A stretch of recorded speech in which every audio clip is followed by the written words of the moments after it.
வணக்கம் போட்டித் தேர்வு பயணிகளே, எல்லாரும் எப்படி இருக்கீங்க? நான் ரொம்ப சூப்பராக இருக்கேங்க. இப்போ என்ன பார்க்க போகிறோம் அப்படின்னா, வரக்கூடிய குரூப் 2, குரூப் 4 எக்ஸாமில் ரொம்ப ரொம்ப இம்பார்ட்டண்டான டாபிக் தான் பார்க்க போகிறோம்.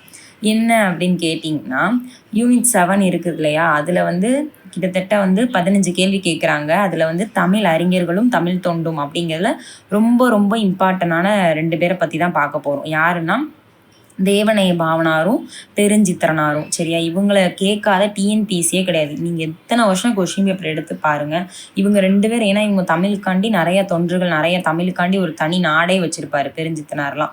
இந்த மாதிரிலாம் வந்து கரெக்டாக இவங்க 2 பேரும் வந்து கேட்காத கொஷினே கிடையாது. சரியா, அதனால் எப்படிலாம் ப்ரீவியஸ் இயர் கொஸ்டின்ஸில் வந்து எப்படி கொஸ்டின்ஸ் கேட்டிருக்காங்க, அதுக்கப்புறம் வந்து எந்தெந்த சோர்ஸ்லாம் படிக்கணும், சரியா, அது எல்லாத்தையுமே வந்து நம்ம வந்து கிட்டத்தட்ட வந்து புது புக்கு பழைய புக்கு 2யும் ரெஃபர் பண்ணி ஒரு சேராக வந்து ரெடி பண்ணி எடுத்துகிட்டு வந்திருக்கோம். ப்ளஸ் வந்து என்ன அப்படின்னா, அதுக்கப்புறம் திருக்குறளில் பெரியாரை துணை கோடல் அப்படிங்கிற தலைப்பும் நாங்கள் எடுத்துகிட்டு வந்திருக்கோம். சரியா, இது வரைக்கும் கிளாஸ் கரெக்டாக எல்லோரும் ஃபாலோ பண்ணிகிட்ருப்பீங்க அப்படின்னு சொல்லிட்டு நம்புகிறேன். அதுவும் இல்லாமல் ஆன்லைன் டெஸ்ட் வந்து கரெக்டாக எக்ஸாம் பாயிண்ட் ஆஃப் வியூவில் நீங்கள் அடித்து பாருங்கள். என்ன, வீடியோ ஃபுல்லாக பார்த்துட்டு டே 1 by 1 பார்த்துட்டு ஒரு நாளைக்கு ஒரு கொஸ்டின் அப்படிங்கிற மாதிரி தான் நாங்கள் ரெடி பண்ணியிருக்கோம். நீங்கள் வந்து 1 by 1 பார்த்துட்டு ஆன்லைன் டெஸ்ட் வந்து அடித்து பாருங்கள். புதுசாக நம்ம சேனலுக்கு புதுசாக இருந்தீங்க அப்படின்னா சப்ஸ்கிரைப் பண்ணுங்கள், பெல் ஐக்கானை கிளிக் பண்ணுங்கள். சரியா, இப்போ வந்து கிளாஸ்க்குள்ளே போகலாமா? சரி, அதுக்கு முன்னாடி வந்து இதுக்கு முன்னாடி கிளாஸ்லாம் பார்க்காதவங்க எல்லாருமே பிளேலிஸ்ட்டு கேட்டிருந்தீங்க. நாங்கள் வந்து யூனிட் வைஸாக தான், யூனிட் 7 அப்படிங்கிறனால யூனிட் வைஸாக தான் நாங்கள் வந்து வீடியோஸ் வந்து அப்படியே நாங்கள் வச்சுருப்போம். நீங்கள் சேனலில் போய் பார்த்தீங்கனாலே உங்களுக்கு தெரியும். 1 by 1 தான் இருக்கும். கீழே ஆன்லைன் டெஸ்ட் இருக்கும், அதுவுமே அடித்து பாருங்கள். இப்போ கூட 2025 குரூப் 2, குரூப் 4 நடந்துச்சுல, அந்த கொஸ்டின்ஸுமே இதில் நாங்கள் அட்டாச் பண்ணி வச்சுருக்கோம். கொஸ்டின்ஸ் வந்து நல்லா பாருங்கள், பார்த்துட்டு கொஸ்டின்ஸ் அடித்து பாருங்கள். உங்கள் மார்க்கை வந்து கமெண்ட் செக்ஷனில் எனக்கு சொல்லுங்கள். நீங்கள் எவ்வளோ மார்க் எடுத்திருக்கீங்க அப்படிங்கிறத கமெண்ட் செக்ஷனில் சொல்லுங்கள். சரியா, சரி, ஓகே. இப்போ வந்து நம்ம எக்ஸாம் பாயிண்ட் ஆஃப் வியூவில் இப்போ வந்து பார்ப்போம். சரியா, ஃபஸ்ட்டு பாருங்கள், வேர் டு ஸ்டடி கொடுத்துருக்கேன். எங்கே அப்படின்னா 6th வந்து நியூ புக்கில் தமிழ் கும்மி அப்படிங்கிறதுல வந்து இந்த பெருஞ்சித்திரனார் இருக்கார். ஓகேவா, அதுக்கப்புறம் 10th நியூ புக்கு, அதில் வந்து அன்னை மொழியே அப்படிங்கிறதுல இருக்கார். அப்புறம் 9th வந்து ஓல்டு புக்லேயும் இருக்கார். சரியா, அதில் வந்து ஓய்வும் பயணமும் அப்படிங்கிற தலைப்பில் இருக்காங்க. அதுக்கப்புறம் 10th நியூ புக்கில் இயல் 1 தமிழ் சொல்வளம் அப்படிங்கிறதுல வந்து தேவநேய பாவனார் இருப்பார். அப்புறம் 8th ஓல்டு புக்கில் டேர்ம் 3 அப்படிங்கிறதுல தேவநேய பாவனார் இருப்பார். இந்த மாதிரி எல்லா இடத்துலையும் எந்தெந்த புக்கில் கவர் ஆகுது அப்படிங்கிறத இங்கே வேர் டு ஸ்டடி மாதிரி கொடுத்துருக்கோம். அப்புறம் பெரியாரை துணை கோடல் அப்படிங்கிறதுல 10th ஓல்டு புக்கில் இருக்கா, அதில் வந்து எடுத்து கொடுத்துருக்கோம். சரியா, இப்போ வந்து நீங்கள் எப்பயுமே வந்து ஒரு டாபிக் படிக்கிறீங்க அப்படின்னா அது பக்கத்தில் வந்து வேர் டு ஸ்டடியை வந்து எழுதி வச்சுக்கோங்க. ப்ளஸ் வந்து அது கீழே வந்து கொஸ்டின்ஸ் வந்து நீங்கள் என்ன பண்ணுங்க அப்படின்னா, சில பேர் கேட்குறீங்க எப்படி படிக்கிறது, இவ்வளோ பெரிய வீடியோவாக இருக்குது, நோட்ஸ் எடுக்க முடியலன்னு. அதான் நான் சொல்கிறேன், டாபிக் எழுதிட்டு இந்த ப்ரீவியஸ் இயர் கொஸ்டின்ஸ் பேப்பரை மட்டும் அதில் என்னென்ன கொஸ்டின் கேட்டிருக்காங்க, எந்த வேலை டிஎன்பிசி ஃபோக்கஸ் பண்ணுறாங்க அப்படிங்கிறத நீங்கள் வந்து அதுக்கு கீழே அந்த டாப்பிக்கில் எழுதி வச்சுட்டு மிச்சம் எது வந்து கேட்காம இருப்பாங்க அப்படிங்கிறதே அந்த ஹிண்ட் மாதிரி எழுதி வச்சுக்கிட்டிங்கன்னா உங்களுக்கு ரிவிஷன் பண்ணுறதுக்கு ஈஸியாக இருக்கும். சரியா, ஏன்னா மொத்தமாக படிக்கிறதுக்கும் டே பை ஒரு நாளைக்கு ஒரு தலைப்பு அப்படிங்கிற படிக்கிறதுக்கும் நிறைய டிஃப்ரெண்ட் இருக்கு இல்லையா, அதனால தான் சொல்கிறேன். சரியா, சரி, இப்போ கிளாஸ்க்குள்ளே போகலாம். ஃபஸ்ட்டு பார்த்திங்கன்னா தேவநேய பாவனார், இது வந்து ஸ்டோரி மாதிரி கொடுத்துருப்பாங்க. சரியா, அவர் வந்து என்ன அப்படின்னா பால் வாங்கிக்கிட்டு தெருவில் போவார். அப்போ வந்து மிதிவண்டி வந்து அவர் மேலே இடிச்சிரும். சரியா, அவர் கிட்டத்தட்ட பார்த்திங்கன்னா அவர் போய்கிட்டு இருக்கும் போது என்ன அப்படின்னா அந்த பால்காரர் இடித்தனால கீழே விழுந்துருவார். அதை விழுந்தோடனே அவர் மன்னித்து கொள்ளுக அப்படின்னு சொல்லியிருப்பாங்க. மன்னிப்புங்கிறது உருது சொல், அதை நீங்கள் மாற்றி என்ன சொல்லணும், பொறுத்து கொள்க அப்படின்னு சொல்லணும் அப்படிங்கிற மாதிரி சொல்லுவார். அதை மாதிரி அந்த அளவுக்கு தமிழ் மீது வந்து அவருக்கு வந்து பற்றாக இருந்திருக்காரு. சரியா, இந்த கொஸ்டின் வந்து கண்டிப்பாக வந்து இப்போ தேவநேய பாவனார் இல்லை அப்படின்னா பெருஞ்சித்திரனார் இல்லைன்னா 2 பேரையும் கூட கேட்பாங்க. இவங்க 2 பேரும் எப்பயுமே டிஎன்பிசியில் அடிக்கடி கேட்டுகிட்டே தான் இருப்பாங்க. அதனால எக்ஸாம் பாயிண்ட் ஆஃப் வியூவில் தான் இப்போ கிளாஸ் போய்கிட்டு இருக்கு. அதுவும் இல்லாமல் அது மாதிரி தான் டெஸ்ட்டுமே நாங்கள் வந்து கொடுத்துருக்கோம். சரியா, டெஸ்ட்டு அடித்து பாருங்கள், உங்கள் ஃபீட்பேக் எல்லாமே கமெண்ட் செக்ஷனில் சொல்லுங்கள். ஓகேவா, அந்த மாதிரி தமிழ் மீது வந்து ரொம்ப பற்றாக இருந்திருக்காரு. சரியா, அதுக்கப்புறம் பார்த்திங்கன்னா தமிழோட தொன்மை, அதாவது ஒவ்வொருத்தவங்க என்னென்ன பண்ணாங்க அப்படிங்கிறத சொல்கிறாங்க. தமிழின் தொன்மையை உலகறிய செய்தவர் யாருன்னா கால்டுவெல். சரியா, அதுக்கப்புறம் தமிழுக்குன்னு சொல்லி தனித்தமிழுக்கு வீத்திட்டவர் வந்து பரிதிமார் கலைஞர். அதுக்கப்புறம் தமிழை தலைக்கச் செய்தவர் யாருன்னா மறைமலை அடிகள். அதுக்கப்புறம் தமிழை வந்து ஆளென வளர்த்து மாண்புறச் செய்தவர் தான் இந்த தேவனைய பாவனர். சரியா? இந்த மாதிரி ஒவ்வொரு இதையும் கொடுத்துருக்காங்க. அதுக்கப்புறம் பார்த்தீங்கன்னா இவரோட வேறு பெயர்கள்லாம் அவங்க கொஞ்சம் படிச்சுக்கோங்க, அது ரொம்ப இம்பார்ட்டன்ட். சரியா? மொழி ஞாயிறு அப்படின்னு சொல்லி இவர் அழைக்கிறாங்க. தேவன்னால என்னது? மொழி ஞாயிறு. சரியா? ஞாயிற்றுக்கிழமை அது ஒரு சூரியன் தானே, தேவனும் ஒரு சூரியன் தானே, தேவனையே பாவனார். அதுக்கப்புறம் தனித்தமிழ் ஊற்று, செந்தமிழ் ஞாயிறு, இலக்கிய பெட்டகம், இலக்கண செம்மல், தமிழ் மானம் காத்தவர். இந்த மாதிரிலாம் நிறையா பேர்களை வந்து இவருக்கு தமிழுக்கு இவர் அவ்வளோ பற்று தமிழ் மேலே. சரியா? அதனால கிட்டத்தட்ட 174க்கும் மேற்பட்ட எத்தனை அப்படின்னா இவரோட சிறப்பு பேர் மட்டுமே 174 பேர்கள் இருக்குது. சரியா? அதெல்லாம் கேட்பாங்க. 174 பேர்களையும் நம்மளால் மனப்பாடம் பண்ண முடியாது. அதனால் புக்கில் வந்து கொடுத்துருக்கத மனப்பாடம் பண்ணிக்கோங்க. ஆனால் 174 ஞாபகம் வச்சுக்கோங்க. அதுக்கப்புறம் பார்த்தீங்கன்னா இவர் என்ன சொல்கிறார் அப்படின்னா முதல் மொழியே தமிழ் தான். சரியா? இந்திய மொழிகளுள் மூலம், அதாவது மூலம்னா முதல் மொழி. சரியா? அதுவும் வேறு இந்த எல்லா மொழியுமே தமிழ் தான் அப்படிங்கிற மாதிரி சொல்கிறாரு. சரியா? அது மூலிமா வாழ்நாள் முழுதும் அவளோட பங்குகள் வந்து அளப்பரியுது. சரியா? அதே மாதிரி இப்போ பார்த்தீங்கன்னா நம்ம மாந்தன் உலகோட முதல் மாந்தன் யார் அப்படின்னு கேட்டிங்கன்னா தமிழன் தான். சரியா? அவன் எங்கே தோன்றினா? குமரி கண்டத்தில் தானே அவன் தோன்றியிருக்கான். அதே மாதிரி நம்மளோட நாகரிகங்கள் இருக்குது பார்த்தீங்களா, சிந்து சமவெளி நாகரிகம், அதெல்லாம் நம்ம படிச்சிருப்போம். அதில் மொகஞ்சதாரோ கரப்பா நாகரிகம் தான் பழந்தமிழரோட நாகரிகம் அப்படின்னு சொல்லி அதை ஆய்வோட இரு கண்கள் அப்படின்னு சொல்லியிருக்காரு இந்த 2 நாகரிகத்தை. அதுலேருந்து தான் தமிழ் இனமே தோன்றுச்சு அப்படிங்கிற மாதிரி சொல்கிறாரு. சரியா? அதனால அந்த தமிழை மீட்டு எடுக்கிறதுக்காண்டி தான் இவரை வந்து இறைவன் படைத்திருக்காரு அப்படிங்கிற மாதிரி சொல்கிறாங்க. இவங்களோட பெற்றோர் வந்து ஞானமுத்து பரிபூரணம். அதுக்கப்புறம் சங்கரன் கோவிலில் இவர் பிறந்திருக்காரு. கல்வின்னு பார்த்தீங்கன்னா என்னன்னா இவர் வந்து ஒரு பண்டிதர், புலவர், அதுக்கப்புறம் வித்துவான், இந்த மாதிரி நிறைய பற்பல திறமைகளை கொண்டவர். சரியா? அதுக்கப்புறம் பார்த்தீங்கன்னா சிறப்புங்கிறது கொஞ்சம் பேர் கொடுத்துருக்காங்க. என்னென்ன அப்படின்னா செந்தமிழ் செல்வர், செந்தமிழ் ஞாயிறு, தமிழ் பெருங்காவலர். சரியா? இதெல்லாம் வந்து இவரோட மொத்தம் வந்து 174 சிறப்பு பேர்கள் இருக்குது இவருக்குன்னு பார்த்தீங்கன்னா. அதுக்கப்புறம் பார்த்தீங்கன்னா என்ன நடக்குது அப்படின்னா கோவில்களில் வந்து பார்த்தீங்கன்னா இவர் தான் தமிழ் வழியில் வந்து வழிபாடு செய்யணும் அப்படிங்கிற மாதிரி இவர் சொன்னார். அதே மாதிரி தமிழ் வழியில் வழிபாடு பண்ணணும். அப்புறம் பிறப்புலேருந்து இறப்பு வரைக்கும் எல்லாத்துலேயுமே சடங்குகள் நடக்குது பார்த்தீங்களா, நம்ம சம்பிரதாயம் இருக்கிற மரபுகள், அது எல்லாமே தமிழ் வழி தான் நடக்கணும் அப்படிங்கிறது இவர் ரொம்ப வந்து ஸ்ட்ராங்காக சொல்லியிருக்காரு. அதுக்கப்புறம் இங்கே ஒரு கதை வந்து ஸ்டோரி இருக்குது. என்ன அப்படின்னா அந்த தாரைமங்கலம்னு சொல்லிட்டு ஒரு ஊருக்கு வந்து இவர் வந்து என்ன பண்ணுவார் அப்படின்னா ஃப்ரெண்டு வீட்டுக்கு போயிருப்பார். சரியா?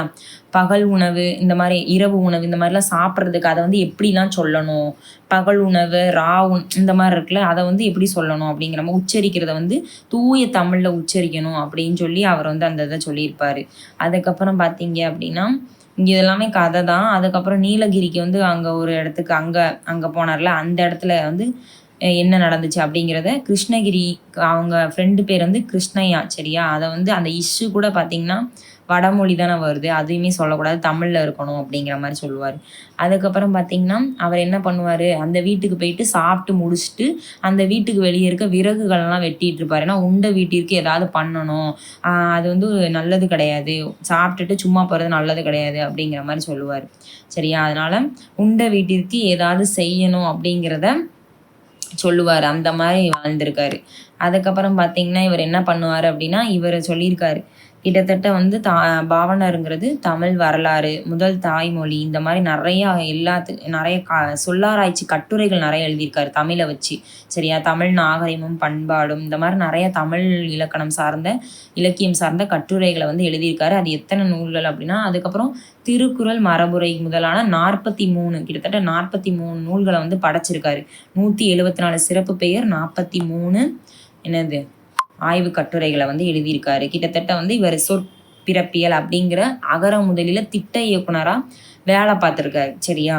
அதுவுமே வந்து கிட்டத்தட்ட வேலை பார்த்துருக்காரு. அதுக்கப்புறம் பார்த்தீங்கன்னா அங்கே வந்து கொஞ்சம் வந்து என்ன ஆச்சு அப்படின்னா அவர் அந்த கல்வி நிறுவனத்தில் வந்து வேலை பார்த்துட்டு இருக்கும்போது அவருக்கு வந்து அவர் ரொம்ப பெருசு, மானம் தான் பெருசு அப்படிங்கிற மாதிரி ரொம்ப உயர்வாக இருந்திருக்காரு. என்ன அப்படின்னா எனக்கும் வறுமை உண்டு, மனைவி மக்கள் எல்லாருமே இருக்காங்க, அது கூட சேர்ந்து என்னது இருக்குது, மானமும் உண்டு அப்படிங்கிற மாதிரி அந்த வேலையை ரிசைன் பண்ணிட்டு அப்படி வெளியே வந்திருக்காரு. என்னதான் வறுமையில் இருந்தாலும் அவருக்கு வறுமையில் இருக்கிறத விட அவருக்கு மானம் தான் பெருசு அப்படிங்கிற மாதிரி வாழ்ந்திருக்காரு. இந்த டார்க் லெட்டர்ஸ் கொடுத்துருக்கல, இதெல்லாம் வந்து நல்லா பார்த்துக்கோங்க. ஏன்னா இது வந்து ப்ரீவியஸ் இயரில் கேட்டிருக்காங்க.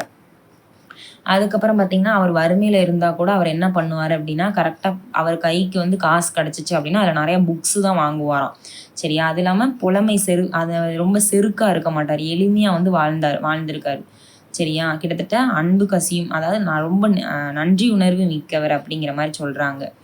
அதுக்கப்புறம் பார்த்தீங்கன்னா, தேவனைய பாவனார் இருக்கார்ல, அவர் வந்து கிட்டத்தட்ட அவர் பெயர்ல வந்து எங்க அப்டின்னா, அவர் சென்னையில வந்து அண்ணா சாலையில வந்து அவருக்கு நூலகம் ஒண்ணு வச்சிருக்காங்க. சரியா? அதுக்கப்புறம் ராஜபாளையத்துல அவருக்கு வந்து ஒரு உருவ சிலை வந்து வச்சிருக்காங்க. சரியா? அவரோட பேர்லயே அதுக்கப்புறம் நூலகமும் இருக்கு, உருவ சிலையும் இருக்கு. ஓகே.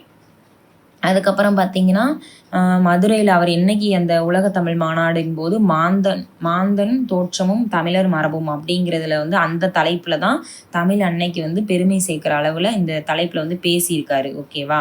மாந்தனும் தோற்றமும் தமிழ் மரபும் சரியா? மதுரையில சரியா? உலக தமிழ் மாநாட்டுல அங்க வந்து பேசியிருக்காரு. கிட்டத்தட்ட 5/1/1981 வந்து பேசியிருக்காரு. சரி, ஓகே. அதுக்கப்புறம் வந்து தமிழ் சொல்வளம் நூல்வெளி பாருங்க. நூல்வெளினா மொழி ஞாயிறுன்னு சொல்றாங்க இவர.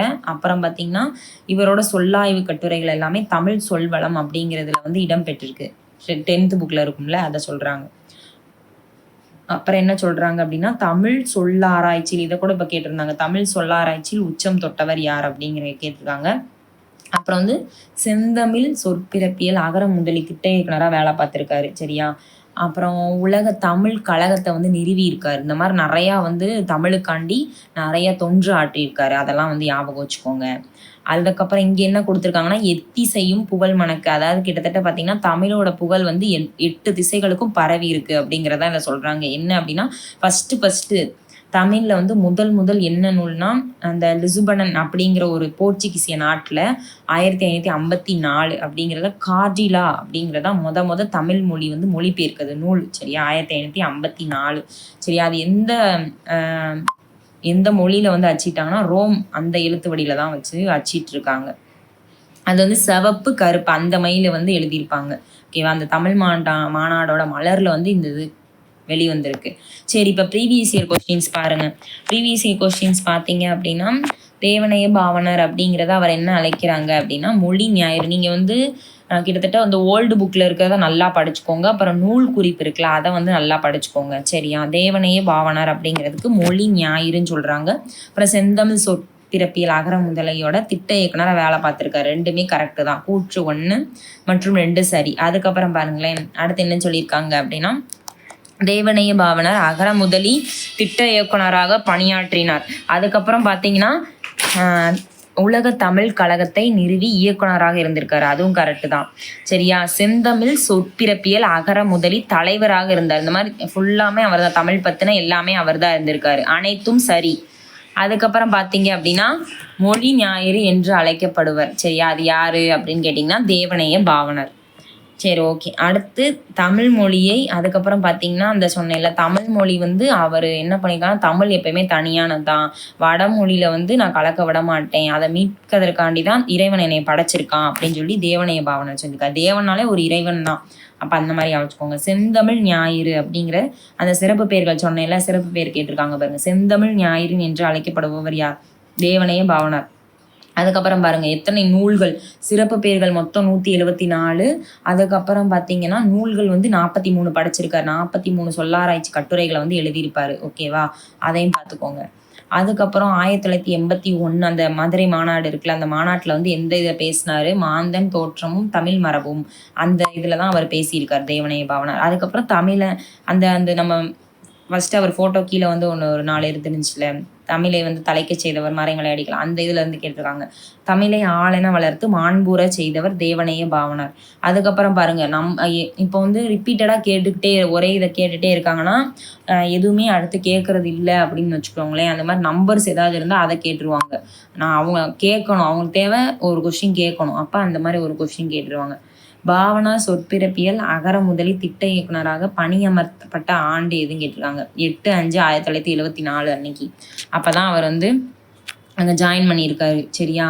அதுக்கப்புறம் கீழ்கண்டவற்றுள் தேவனைய பாவனின் சிறப்பு அவரோட சிறப்பு பெயர்களை பொருந்தாதது எதுன்னு கேட்டிருக்காங்க. இலக்கிய செம்மல்லாம் அவர் கிடையவே கிடையாது. சரியா? செந்தமிழ் ஞாயிறு, செந்தமிழ் செல்வர், தமிழ் பெருங்காவலர் இது எல்லாமே அவரோட சிறப்பு பெயர்கள். இலக்கிய செம்மல் வந்து வராது. ஓகேவா? அதுக்கப்புறம் 16 செவ்வியல் தன்மைகளை கொண்டது தமிழ் மொழி, அதாவது தமிழ் மொழினா செம்மொழி, அதுதான் நம்மளோட மொழி அப்படின்னு சொன்னவர் தேவனைய பாவனர். சரியா? ஓகே.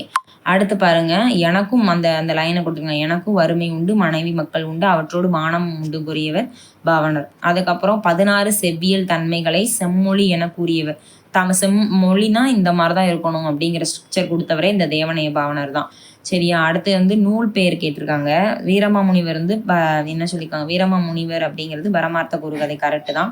தேவனைய பாவனர் அப்படிங்கிறது தமிழர் திருமணம் அப்படிங்கிறது, அதுவும் கரெக்டு. திருவிக்கா அப்படிங்கிறது அவர் ஒரு சைவ திறவு. சரியா? அந்த அந்த நூல் பேர்லாம் பார்த்துக்கோங்க. பெருஞ்சித்தனால் தமிழ் சோலை வந்து அது கிடையவே கிடையாது. பெருஞ்சித்தனால் தமிழ் சோலை வராது. சரியா? அதுக்கப்புறம் வந்து பார்த்தீங்க அப்படின்னா, தமிழை ஆளென வளர்த்து மாண்புறச் செய்தவர் யார் அப்படின்னு கேட்டிருக்காங்க. அது வந்து தேவனைய பாவனர் தான். சரி, ஓகே. இப்போ வந்து பார்த்தீங்கன்னா தேவனைய பாவனருக்கு கொஸ்டின்ஸ் வந்து பார்த்தீங்களா எப்படிலாம் கேட்டிருக்காங்கன்னு. சுற்றி உங்களுக்கு பார்த்தீங்கன்னா உங்களுக்கு எல்லாமே அவரோட அந்த நூல் குறிப்பு, அதுக்கப்புறம் வந்து அந்த ஓல்டு புக்கில் இருக்குல்ல அந்த கண்டென்ட்டை தான் திரும்ப திரும்ப கேட்பாங்க. அவரோட சிறப்பு பெயர்கள் என்ன, அவர் என்ன தமிழுக்கு பண்ணார், அதை தான் வந்து ரிப்பீட்டடாக கேட்டிருக்காங்க. ஓகேவா? அதை மட்டும் கொஞ்சம் நல்லா பார்த்துக்கோங்க. அதுக்கப்புறம் பார்த்தீங்கன்னா இன்னும் இவரும் ரொம்ப முக்கியமானவர். 2 பேருமே இவருக்கு இணை இவர் அந்த மாதிரி இல்லாமல் 2 பேருக்குமே இவங்களுக்கு அவங்க சளைச்சவங்க இல்லை அப்படிங்கிற மாதிரி 2 பேருமே ரொம்ப ரொம்ப முக்கியமானவங்க. சரியா? அடுத்து பாவலேறு பெருஞ்சித்திரனார். இது வந்து தமிழ் கும்மி. சரியா? 6th புக்கில் இருக்கும். பெருஞ்சித்திரனாரின் இயற்பெயர் பார்த்தீங்கன்னா மாணிக்கம். சரியா? இவர் வந்து பாவலரேறு அப்படிங்கிற சிறப்பு பெயர். சிறப்பு பெயர் வேற, இயற்பெயர் வேற. சரியா? இயற்பெயருங்கிறது அவங்க வச்ச பேர், சிறப்பு பெயருங்கிறது அவங்களுக்காக அழைக்கக்கூடியது. இந்த மாதிரி ஒரு பார்த்துக்கோங்க. அப்புறம் அவரோட நூல்கள் பாருங்க, கனிச்சாறு, கொய்யா கனி எல்லாமே வந்து காயாக வருது. கொத்தா காய வச்சுருப்பாரு. 100 ரூபாய்க்கு கொய்யாப்பழம் வாங்கி சாப்பிட்ருப்பாரு. அந்த மாதிரியே வருது. அதுக்கப்புறம் பார்த்திங்கன்னா இதழ்கள் பாருங்கள், தென்மொழி, தமிழ் சிட்டு, தமிழ் நிலம், இந்த மாதிரி இதழ்கள்லாம் இவர் நிறையா நடத்தியிருக்காரு. சரியா? 3 இதழ். இந்த இதழ் ரொம்ப முக்கியம். ப்ளஸ் வந்து இவரோட இயற்பெயர், அதுக்கப்புறம் இந்த சிறப்பு பெயர் முக்கியம். சரியா? நூல்கள்லாம் ரொம்ப மனப்பாடம் பண்ணி நல்லா வச்சுக்கோங்க. அதுக்கப்புறம் பார்த்தீங்கன்னா அன்னை மொழியே அப்படிங்கிறது பாவலரேறு பெருஞ்சித்திரனார். சரியா? இதில் வந்து பார்த்தீங்க அப்படின்னா பாவலரேறு பெருஞ்சித்திரனாரின் கனிச்சாறு தொகுதி 1ல் இடம்பெற்றிருக்கு. இந்த பாடலில் ஸ்கூல் புக்கில் கொடுத்துருக்காங்க. அந்த இதழ்கள் பார்த்தீங்கன்னா இதழ்கள் திரும்ப ஏதாவது கொடுத்துருக்காங்க, தென்மொழி, தமிழ் சிட்டு. சரியா? அது மூலியமாக இவர் வந்து பார்த்தீங்கன்னா கிட்டத்தட்ட அந்த இதழ்களை வச்சே தமிழ் உணர்வை உலகம் ஃபுல்லாக பரப்பியிருக்கிறது தான். இவரோட இயற்பெயர் அந்த சொன்னேன்ல, இயற்பெயர் சிறப்பு பெயர், அதை பார்த்துக்கோங்க. துரை மாணிக்கம் அப்படின்ற மாதிரி சொல்கிறாங்க. சரி, ஓகே. இந்த நூல்கள்லாம் பார்த்துக்கோங்க. உலகியல் 100, பாவிய கொத்து, நூறாசிரியம், அதுக்கப்புறம் கனிச்சாறு, என் சுவை என்பது, மகபுக வஞ்சி, பள்ளி பறவைகள், இந்த மாதிரி எல்லாத்தையுமே கொடுத்துருக்காங்க. அதுக்கப்புறம் இங்கே பாருங்கள், இவரோட திருக்குறள் மெய்ப்பொருளுரைக்கு தமிழோட கருவூலம் அப்படின்னு சொல்கிறாங்க. இதை கூட கேட்டிருக்காங்க ப்ரீவியஸ் இயரில். இது வந்து என்னது, நூல்கள் மட்டும் படித்தா, நூல்கள் வந்து ரொம்ப இம்பார்ட்டன்ட். ஓகேவா? திருக்குறள் மெய்ப்பொருளுரை அப்படிங்கிறது தமிழுக்கே ஒரு கருவூலமாக இருந்திருக்கு. சரியா? இவரோட நூல்கள் எல்லாமே நாட்டுடைமை ஆக்கிட்டாங்க. பாருங்க ஓய்வும் பயணம். இந்த ஆசிரியர் குறிப்பில் என்ன கொடுத்துருக்காங்க அப்படின்னா, பாவலரேறு பெருஞ்சித்திரனார், அவரோட இயற்பெயர் துரைமாணிக்கம். அவர் வந்து எந்த மாவட்டம் அப்படின்னா சேலம்ல தான் அவர் பிறந்திருக்காரு. சரியா? சேலம்ல சமுத்திரம் அப்படிங்கிற இடத்துல பிறந்திருக்காரு. சரியா?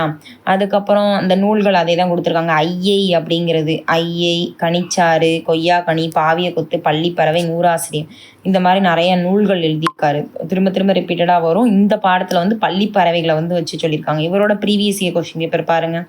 உலக தமிழரிடையே தமிழுணர்வை உருவாக்கிய பெருஞ்சித்திரனோட இதழ்கள் என்ன? தென்மொழி, தமிழ் சிட்டு, தமிழ் நிலம். இதான் ஆன்சர். ஓகேவா?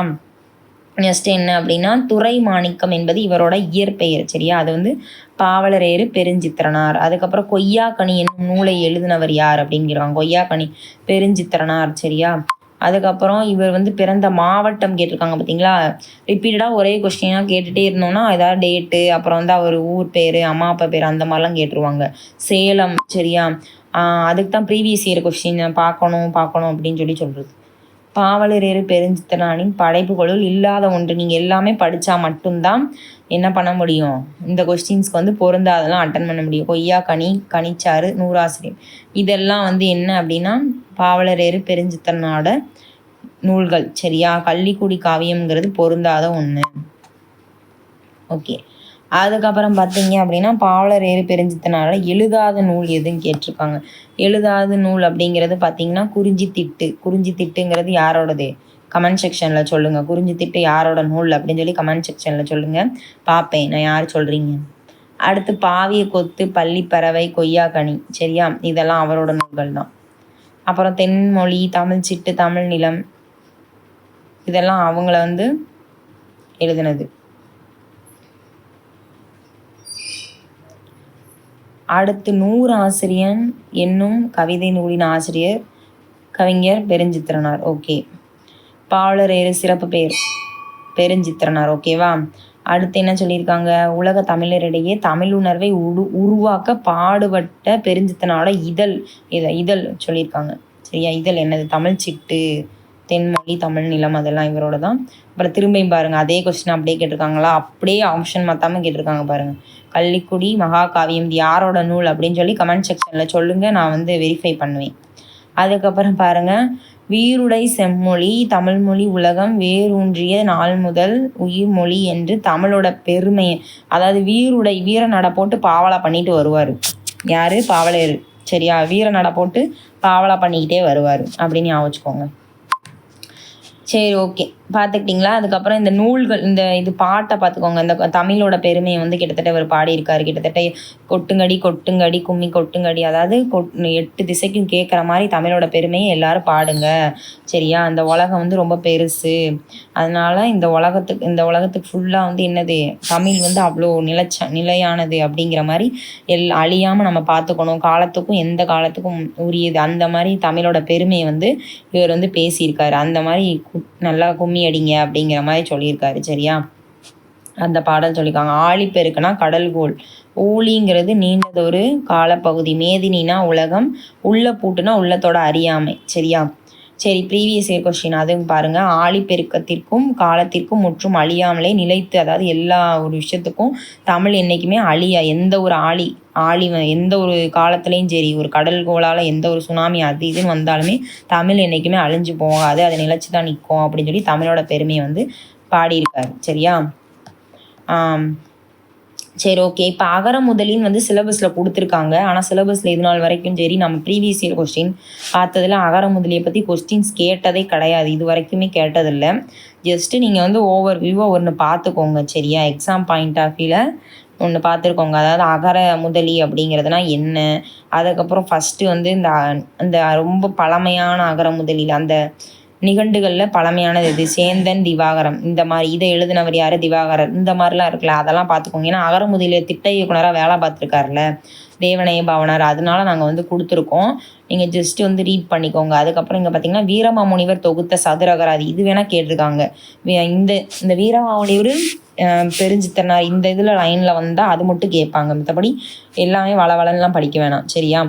அதாவது வீரமாமுனிவர் தொகுத்த முதல் அகர முதலி எதுனா சதுர அகராதி. சரியா? சதுரம்னா 4ன்னு அர்த்தம். சதுரத்துக்கு 4 பக்கம் தானே இருக்கும், அப்போ 4 அப்படிங்கிற மாதிரி இது ஞாபகம் வச்சுக்கோங்க, என்னென்ன அகராதி அப்படிங்கிறத. சரியா? அதுக்கப்புறம் பார்த்திங்கன்னா வேறு என்ன இருக்குது அப்படின்னா, அதுக்கப்புறம் பார்த்திங்கன்னா இவர் இந்த பாவனரை பற்றி ஒன்று சொல்லியிருப்பாங்க. கிட்டத்தட்ட பாவனரில் பற்றி ஒரு அகர முதலி சொல்லியிருப்பாங்க. என்ன அப்படின்னா, அவர் செந்தமிழ் சொற்பிறப்பியல் அகராதியை திட்ட இயக்குனராக வேலை பார்த்துருக்காருல, அதை வந்து சொல்லியிருக்காங்க. 1985 அதில் வந்து வெளி வந்திருக்கு. கிட்டத்தட்ட வந்து 1985 தான் அவரோட பேரகராதி முதல் வந்து வெளி வந்திருக்கு அப்படிங்கிற மாதிரி சொல்கிறாங்க. சரி, ஓகே. அதுக்கப்புறம் பார்த்திங்கன்னா இது எல்லாமே வந்து என்ன சொல்கிறது, எக்ஸாம் பாயிண்ட் ஆஃப் வியூவில் இது வந்து நீங்கள் பார்த்தீங்கன்னா இந்த டார்க் லெட்டர்ஸில் இருக்குல்ல, அதை மட்டும் பார்த்தா போதும். வளவளன்னு இருக்கிறதெல்லாம் நீங்கள் பார்க்க வேணாம். சரியா? அதுக்கப்புறம் பார்த்திங்கன்னா இது 1960ஆம் ஆண்டு என்ன சொல்லியிருக்காங்க அப்படின்னா, மணவை முஸ்தபா அறிவியல் சார்ந்த துறை வாரியான கலைச்சொல், அதாவது அறிவியல் சார்ந்தது துறை டிபார்ட்மெண்ட் வைஸாக வந்து மணவை முஸ்தபா வந்து தொகுத்து வெளியிட்டிருக்காரு. சரியா?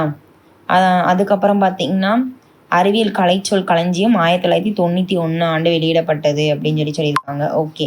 அதுக்கப்புறம் அகர முதலி ஒன்றை நாளும் படித்து வருவாய், நிகரில்லாத சொற்கள் நினைவில் நன்கு பெறுவாய், அது யார் சொன்னா அப்படின்னா பாரதிதாசன் சொல்லியிருக்காரு.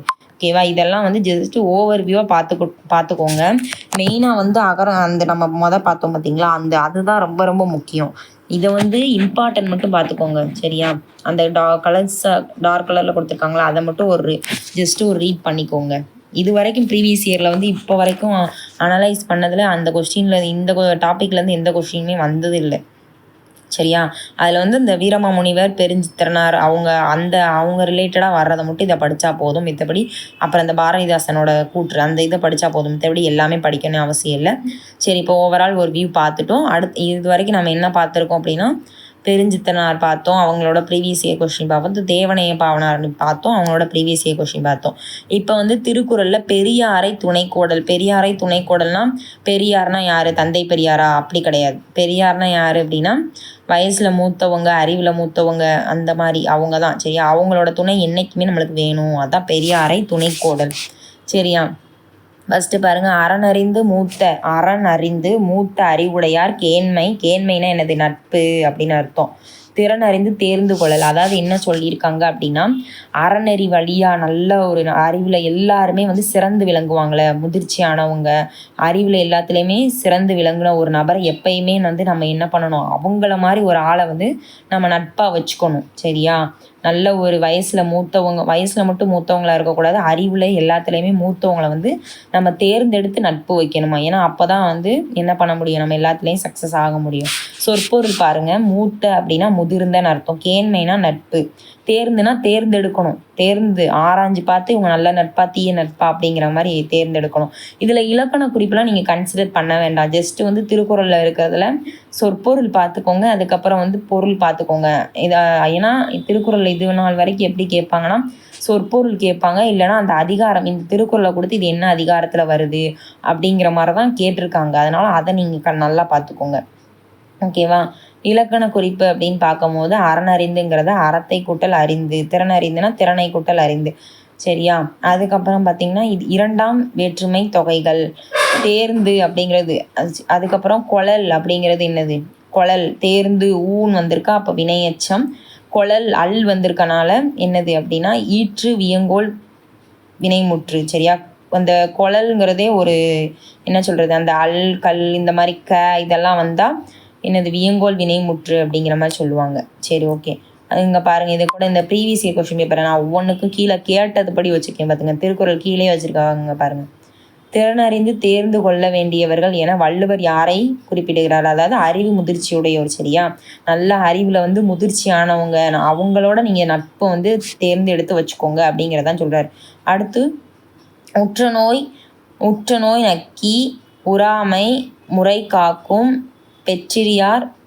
பெற்றியார் பேணி கொள்ளல் சரியா. இதில் என்ன சொல்கிறாங்க அப்படின்னா, நம்ம என்ன சொல்கிறாங்கன்னா, நம்மளுக்கு வந்து ஏதாவது ஒரு துன்பம் வந்துருச்சு அப்படின்னா அந்த துன்பம் வந்து மேலும் மேலும் வராமல் இருக்கும். எப்படினாலும் துன்பம் வந்துக்கிட்டு தான் இருக்கும் சரியா.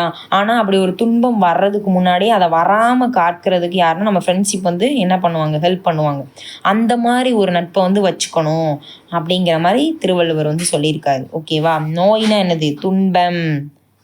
அதுக்கப்புறம் என்ன சொல்கிறாங்க அப்படின்னா, உறாமை அப்படின்னா துன்பம் வராமல் சரியா. உறாமைனா துன்பம் வர்றதுக்கு முன்னாடி என்ன பண்ணணும், துன்பங்கிறது வர்றதுக்கு முன்னாடி அந்த மாதிரி ஒரு நட்பை வந்து தேர்ந்தெடுத்து வச்சுக்கணுமா. அப்புறம் பெற்றியாருங்கிறது இங்கே யார் அப்படின்னா பெருமை மிக்கோர் சரியா. பெற்றியார்னா யார்? பெருமை மிக்கோர். அதுக்கப்புறம் இலக்கண குறிப்பு அப்படின்னு பார்த்தீங்கன்னா உற்ற நோய். வந்தால் என்னது? வந்தால் பெயரச்சம் சரியா. அதுக்கப்புறம் இந்த உரா அரா சரா அந்த மாதிரி அந்த மாதிரி வரும்ல, அது எல்லாமே செய்யுளிசை அளபடை சரியா. அதுக்கப்புறம் பெற்றியார் யார் அப்படின்னு தான் வினையாளனையும் பெயர் ஓகேவா. அதுக்கப்புறம் மூணாவது குறள் பாருங்க, அரியவற்றுள் எல்லாம் அரிதே பெரியாரை பேணி தமரா கொள்ளல். அதாவது என்ன சொல்றாங்க அப்படின்னா, எல்லாத்த விட சிறந்தது அரியவற்றுள் அரிதுனா எல்லாத்த விட சிறந்தது என்ன அப்படின்னா பெரியவங்களை வந்து நம்ம எப்பயுமே வந்து ஒரு உறவாக நம்ம கூடயே வச்சுக்கிறது, அதுதான் எல்லாத்த விட பெருசு அப்படிங்கிற மாதிரி சொல்கிறாங்க. அவங்கள என்றைக்குமே வந்து உறவினராக நம்ம கூடயே வந்து வச்சுக்கணும். அவங்க பாதுகாத்து பேணினா பாதுகாத்து அப்படிங்கிறாங்க. பேணி போற்றி பாதுகாத்து எல்லாமே ஒன்று தான். அந்த மாதிரி நம்ம கூட வச்சுக்கணும். அப்படி வச்சுக்கிட்டா நம்மளுக்கு எந்த ஒரு கஷ்டமும் வராது அப்படிங்கிற மாதிரி சொல்கிறாங்க. பேணினா போற்றி, தமர்னா நம்ம கூட இருக்கிறவங்க உறவினர், கொழல்னா அல் தொழிற்பெயர் ஓகேவா. அதுக்கப்புறம் பார்த்தீங்கன்னா என்ன சொல்கிறாங்க அப்படின்னா, அரியவற்றுள் எல்லாம் அரிதிங்க பாருங்கள். இங்கே வந்து திருக்குறள் கேட்டிருக்காங்க, பெரியாரை அதாவது பேணி தமரா கொள்ளர் அப்படின்னு. சரி, ஓகே. அதுக்கப்புறம் பார்த்தீங்கன்னா கிடைத்தற்கு அரிய பேறுகுழல். அதான் என்ன சொல்கிறாங்கன்னா, நம்மளுக்கு எவ்வளோ செல்வங்கள் எவ்வளோ இது கிடைச்சாலுமே பெரியார் அந்த பெரியோர்கள் மாதிரி ஒரு நல்ல ஒரு இதே கிடையாதான். சரியா, எவ்வளோ ஒரு பெரிய நிறைய செல்வங்கள் கிடைச்சாலுமே பெரியோர்கள் மாதிரி ஒரு அரிய செல்வம் வந்து இந்த உலகத்தில் கிடைக்கிறது அரிது அப்படின்னு சொல்லியிருக்காங்க. வள்ளுவர் வந்து பெரியாரை துணைக்கோள் அப்படிங்கிறத சொல்லியிருக்காரு. இந்த திருக்குறள்லேயே பாருங்க எத்தனை கொஸ்டின்ஸ் கேட்டிருக்காங்கன்னு. கிட்டத்தட்ட பெரியாரை பேணி தமரா கொள்ளல் அப்படிங்கிறது தமர்னா சொன்னையில சொல் பொருள் கேட்பாங்க. இல்லை அப்படின்னா விடுபட்ட திருக்குறளை எழுதுக அப்படிங்கிற மாதிரி கேட்பாங்க. இல்லைன்னா எப்படி கேட்பாங்கன்னா இந்த குறளை கொடுத்து இது என்ன அதிகாரம் அப்படிங்கிற மாதிரி கேட்பாங்க.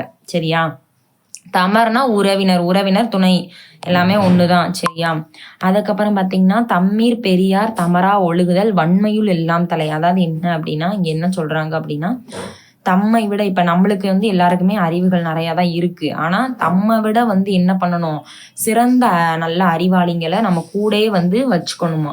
அதுதான் வந்து எப்பயுமே வந்து வலிமையோட ரொம்ப வலிமையான ஒரு விஷயம். வலிமைகளுள் வலிமை, அதாவது ரொம்ப சிறந்தது. எல்லாத்த விட வன்மையுள்னா எல்லாத்த விட சிறந்தது அதுதான். நம்மளை விட என்றைக்குமே ஒரு வலிமையானவங்கள நம்ம கூட பெரியவங்கள வச்சுக்கணும். வன்மைனா இங்கே வலிமை, ஒழுகுதல்னா அவங்க சொல்கிறபடி கேட்டு நடக்கணும். சரியா, தலைனா சிறப்பு, எல்லாத்த விட சிறப்பான விஷயம். வன்மைங்கிறது இங்க ஒரு பண்பு பெயர், அவங்களோட அந்த வலிமையை குறிக்குது. ஒழுகுதல் தொழிற்பெயர். ஓகேவா, தம்மீர் பெரியா தமரா ஒழுகுதல் அப்படின்னா வன்மையுள் எல்லாம் தலை அப்படிங்கிறது தான் அதோட பேலன்ஸ்டு உள்ள திருக்குறள். சூழ்வார் கண்ணாக ஒழுகலான் மன்னவன் சூழ்வாரை சூழ்ந்து கொள்ளல். அதாவது என்ன சொல்றாங்க அப்படின்னா, இப்ப வந்து நிறைய என்ன சொல்லுவாங்க அப்படின்னா, இந்த உலகத்துல பாத்தீங்க கிட்டத்தட்ட பாத்தீங்கன்னா நிறைய வந்து நம்மளுக்கு வஞ்சகம் பண்றவங்க நிறைய பேர் நம்மளை சுத்தி எவ்வளவோ பேர் இருப்பாங்க. சூழ்வார் கண்ணா நிறைய பேர் இருப்பாங்க. ஒரு மன்னவன் இருந்தாலே இப்போ ஒரு நாட்டோட அரசனை சுத்தி எதிரி நாட்டுக்காரன் எவ்வளவு பேர் வந்து அவனை தோக்கடிக்கணும், எவ்வளவு பேர் வந்து அவனை வந்து வீழ்த்தி அந்த நாட்டை அபகரிக்கணும், எத்தனை பேர் இருப்பாங்க. அப்பனா அந்த மன்னன் எப்படி இருப்பான் அப்படின்னா, அவனை சுத்தி எப்பயுமே அமைச்சர்கள் நிறைய பெரியவங்களை கூட வச்சிருப்பான். எதுக்காண்டி அப்படின்னா, அவன் மட்டும் முடிவெடுக்க மாட்டான், அவன் வந்து அவங்க கூட சார்ந்து உள்ளவங்களையும் சேர்த்துதான் முடிவெடுப்பான். சரியா, அதனால அந்த அறிஞர்கள் அதுக்கப்புறம் மன்னர்கள் எல்லாருமே என்ன பண்ணுவாங்க அப்படின்னா, அவங்க வந்து மன்னன் மட்டும் அவன் இன்னைக்குமே பெருசா நினைக்க கூடாது, அவனை சுத்தி வந்து நிறைய ஒரு நல்ல நட்பா இருப்பாங்கல்ல, அவனை வந்து கெடுக்கணும்னு நினைக்காதவங்கள கூடயே வச்சுக்கணும், பெரியோர்களை நல்ல மூத்த அறிவாளிகளை கூட வச்சுக்கணும், அது வந்து நல்ல ஒரு விஷயம் அப்படிங்கிற மாதிரி சொல்றாங்க. சரியா, சூழ்வார்னா அறிவுடையார். சரியா, சூழ்வாருங்கிறது அவனை சுத்தி எப்பயுமே நல்ல ஒரு அறிவுடையாளர்களை பக்கத்துல வச்சுக்கணும் அப்படிங்கிற மாதிரி சொல்றாங்க. சூழ்ந்து கோளல்னா நட்பாக்கிக்கணும், அந்த மாதிரி உள்ளவங்களை நட்பாக்கி நம்ம பக்கத்திலே வச்சுக்கணும், அப்பதான் எந்த தீங்கும் நம்மளுக்கு வராது. சரியா, வார் அப்படிங்கிற சூழ்வார் அப்படிங்கிறது விநாயகாலனையும் பெயர். ஓகே, அடுத்து பாத்தீங்க அப்படின்னா தக்கார் இனத்தனாய் தானொழுக வல்லானை செற்றார் செய்ய கிடந்ததில். அதாவது என்ன சொல்றாங்க அப்படின்னா, இதுல வந்து இப்ப என்ன சொல்றாங்கன்னா, இப்ப நிறைய வந்து தக்கார்னா இங்க பகைவர். சரியா, சாரி, தக்காருங்கிறது ஒரு பெரியோர்களை சொல்லுது. சரியா, செற்றார்னா தான் பகைவர். சரியா, தக்கார்னா யாரு, தக்கார் அப்படிங்கிறவங்க அந்த பெரியோர்களை மூத்தவங்களை சொல்லுது. செற்றாருங்கிறது இங்க யாரை சொல்லுது அப்படின்னா பகைவர்களை சொல்லுது. சரியா, எப்பயுமே வந்து பாத்தீங்க அப்படின்னா நம்ம பகைவர்கள் கிட்ட இருந்து நம்ம பாதுகாக்கணும், நம்மளை வந்து பாதுகாக்கணும், பகைவர்கள் வந்து நம்மளை எதுவும் பண்ணக்கூடாது அப்படின்னா அந்த நல்ல உரிய தகுதியுடைய நல்ல ஒரு மூத்த பெரியோர்களை நம்ம கூட வச்சுக்கணும் அப்படிங்கிறது தான். நம்மளை விட அறிவில் சிறந்த பெரியோர்களை கூட வச்சுக்கணும், அவங்க சொல் பேச்சு நம்ம கேட்டு நடந்தோம் அப்படின்னா பகைவரும் சரி யார் வந்தாலும் சரி அவங்களால நம்மளுக்கு எந்த தீங்குமே வராது அப்படிங்கிறதா இந்த குறளோட இது. அதுக்கப்புறம் என்ன சொல்றாங்கன்னா, இடிக்கும் துணையாரை ஆழ்வாரை யாரே கெடுக்கும் தகைமை எவர். அதாவது என்ன சொல்றாங்க அப்படின்னா, எப்பயுமே பெரியோர்கள் இப்ப வீட்டுல வந்து ஒருத்தவங்க ஒரு பாட்டி ஒரு வயசானவங்களை கூட வச்சிருந்தோம் அப்படின்னா ஒரு லைப்ரரியே நம்ம கூட இருக்கிற மாதிரி அப்படிங்கிற மாதிரி சொல்லுவாங்க. சரியா, அவங்க எப்பயுமே நம்ம கிட்ட ஏதாவது ஒண்ணு சொல்லிக்கிட்டே இருப்பாங்க, ஏதாவது இடிச்சு உரைச்சுக்கிட்டே இருப்பாங்க, இப்படி இருக்கணும் அப்படி இருக்கணும் அந்த மாதிரி. அதான் அவங்க சொல்றாங்க, ஏதாவது ஒரு தீய விஷயத்த வந்து அவங்க சொன்னாங்க அப்படின்னு யாராவது பார்த்துட்டாங்க, ஏதாவது நடந்துச்சுன்னா இவங்க வந்து எப்பயுமே என்ன பண்ணுவாங்க, நம்ம கூட ஒரு பெரியவங்க இருந்தாங்கன்னா அதை வந்து சொல்லுவாங்களே, இது தப்பு, இதை வந்து பண்ணா இப்படிலாம் நடக்கும் அப்படிங்கிற மாதிரி இடிச்சு உரைச்சிக்கிட்டே இருப்பாங்களா. அப்ப அதுக்காக ஒரு பெரியவங்க வந்து இருக்கணும், அவங்களோட வலிமையானவங்க எவங்களுமே கிடையாது. அதான் சொல்றாங்க, இடிக்கும் துணையாரை, அதை எப்பயுமே கூட வச்சுக்கிட்டே இருக்கணும் அப்படிங்கிற மாதிரி சொல்றாங்க. இடிக்கும்ங்கிறது வந்து கடிந்துரைக்கும், ஏன்னா பெரியோர்கள் வந்து என்ன பண்ணுவாங்க, இது தப்பு அப்படிங்கிற மாதிரி சொல்லுவாங்க. தகைமைனா தன்மை, துணையார் ஆழ்வார், இதெல்லாம் வந்து ஆர் விகுதி வந்தாலே வினையாளனையும் பெயர். ஓகேவா, அடுத்து பாத்தீங்கன்னா அடுத்து இடிப்பாறை இல்லாத ஏமரா மன்னன் கெடுப்பார் இலானன் கெடும். அதாவது என்ன சொல்றாங்கன்னா, இப்போ வந்து ஒரு மன்னன் கிட்ட மன்னன் மட்டும்தான் இருக்கான், நல்ல அவனை சுத்தி நல்ல அமைச்சர்களே இல்லை சரியா. எந்த அமைச்சர்களுமே எல்லாருமே அவனை வந்து என்ன பண்றாங்க, இப்ப நீங்க தெனாலிராமன் படம் பார்த்திருப்பீங்க. அதுல பாத்தீங்கன்னா அவன் வந்து வடிவேல் நல்லவனா தான் இருப்பான். ஆனா அவனை சுத்தி இந்த அமைச்சர்கள் எல்லாருமே எதுவுமே மக்களுக்கு செய்ய மாட்டாங்க. எப்பயுமே வந்து என்ன பண்ணுவாங்க, அவனுக்கு வந்து அவனுக்கு அது தெரியாது, அவன் வெகுளித்தனமா இருந்துருவான். சரி அமைச்சர்களுக்கு வந்து எல்லாமே நான் கொடுக்குறேன், அவங்க மக்களை பார்த்துக்குவாங்கன்னு. அப்புறம் அவன் உள்ள போய் பார்த்த பிறகுதான் தெரியும். அந்த மாதிரிதான், அதாவது அவனை சுத்தி அமைச்சர்கள் எல்லாமே கெட்டவங்களதான் இருக்காங்க சரியா. அதனால என்ன சொல்றாங்கன்னா, குற்றம், அதாவது இது வந்து குற்றம், இது வந்து நல்லது கெட்டது அப்படின்னு சொல்லி எந்த ஒரு பெரியவரோட பாதுகாப்பும் இல்லாம நான் மட்டும்தான் பெருசு அப்படிங்கிற மாதிரி இருந்துட்டான் அப்படின்னா அது வந்து தனக்கு தானே வச்சுக்க சூனியம் சொல்லுவாங்களே அந்த மாதிரி சரியா. அவனுக்கு வேற எந்த பகைவனும் வந்து அவன் நாட்டை கெடுக்கணும்னு அவசியமே கிடையாது. அவனே அவன் நாட்டை வந்து என்ன பண்ணிக்குவான், கெடுத்துக்குவான். அதான் சொல்றாங்க, இடிப்பாறை இல்லாத ஒரு ஒரு இடைச்சு இருக்கிறதுக்கு எந்த பெரியோருமே மன்னர் கூட இல்லை அப்படின்னா அந்த நாட்டை வந்து பிற பகைவன் வந்து கெடுக்கணும்னு அர்த்தம் இல்லை. அவனே வந்து அவனை அழிச்சுக்கிற மாதிரி அப்படிங்கிறது தான். அவனே கெட்டு அழிஞ்சு போயிருவான். அதான் கெடுப்பார் இலான்னா கெடுக்கிறவங்க இல்லாம அவனே கெட்டு போயிருவான் அப்படிங்கறதா இந்த குறளோட பொருள். ஓகேவா. இடிப்பாருங்கிறது கடிந்து அறிவுரை கூறும் பெரியார் சொல்றாங்க. ஏமராங்கிறது பாதுகாவல் இல்லாத ஒரு பெரியவர்கள் அந்த இதை சொல்றாங்க. ஓகேவா. அதுக்கப்புறம் முதலில்லாருக்கு ஊதியம் இல்லை மதலையாம் சார்பில்லார்க்கு இல்லை நிலை. அதாவது என்ன சொல்றாங்க அப்படின்னா, இப்ப முதலீடு இப்ப ஒருத்தன் என்ன அப்படின்னா முதலீடே போடாம பிசினஸ் பண்றான் சரியா. பிசினஸ் பண்ணும் போது முதல்ல முதலீடு போடணும். முதலீடு போட்டாதானே அவனுக்கு ஊதியங்கிறது ஒண்ணு கிடைக்கும். முதலீடு போடாம அவனுக்கு பிசினஸ்ல நிறைய ஊதியம் வரணும்னா வராது. அதே மாதிரி என்ன சொல்றாங்க அப்படின்னா, தம்ம தாங்கிறதுக்கு வந்து ஒரு பெரியவங்க துணை நம்மளுக்கு வேணும் அப்படிங்கிற மாதிரி அவன் இல்லை வேண்டாம் எனக்கு யாரும் வேண்டாம் நானே பார்த்துக்குவேன் அப்படின்னா அவனுக்கு வந்து அவன் வந்து நிலைச்சே இருக்க முடியாது. அவன் வந்து அவனா எந்த செயல் பண்ணாலும் அது நல்லதாவே முடியாது. மதலைங்கிறது இங்க தூண் சரியா. இல்லை அப்படிங்கிறது ஒரு குறிப்பு வினைமுற்று சரியா, குறிப்பால சொல்றது. இதை வந்து எடுத்துக்காட்டு ஓமையணி வந்திருக்கு. ஏன் அப்படின்னா அவங்க வந்து பிஸ்னஸ்க்கு வந்து ஒப்பிடா சொல்றாங்களே பிஸ்னஸை வச்சு, அதுக்கப்புறம் வந்து இந்த பெரியவர்களை வச்சு ஒன்று கம்பேர் பண்ணி சொல்றதுனால இது எடுத்துக்காட்டு ஓமையணி. ஓகேவா. அடுத்து பார்த்தீங்கன்னா, பல்லார் பகை கொள்ளார் பத்தெடுத்த தீமை நல்லார் தொடர்கை விடல். அதாவது என்ன சொல்றாங்கன்னா, ஒரு நல்லவங்களோட நட்பை வந்து கைவிடுவது அப்படிங்கிறது ஒரு நல்லவங்களோட பெரியாரோட நட்பை கைவிடுவதுங்கிறது பலரை பகைத்து கொள்வது சரியா. அதை விட பன்மடங்கு தீமையை தருமா. ஏமா ஒருத்தவங்கள நட்பு அந்த பெரியோரோட நட்பை நமக்கு வேண்டாம், நீங்க எனக்கு வேணாம்னு சொன்னீங்கன்னா அது வந்து பகைவர் கிட்டத்தட்ட 10 மடங்கு அவ்வளோ பெரிய தீமையை வந்து நம்மளே செஞ்சுக்கிறது அப்படிங்கிறாங்க. 10 எடுத்தனா 10 மடங்கு. பகை கொள்ளல் அப்படிங்கிறது என்னது, இரண்டாம் வேற்றுமை தொகை. பகையை ஐ வருதா, ஐனாலே இரண்டாம் வேற்றுமை தொகை தான் சரியா. அதுதான் இங்க சொல்லியிருக்காங்க.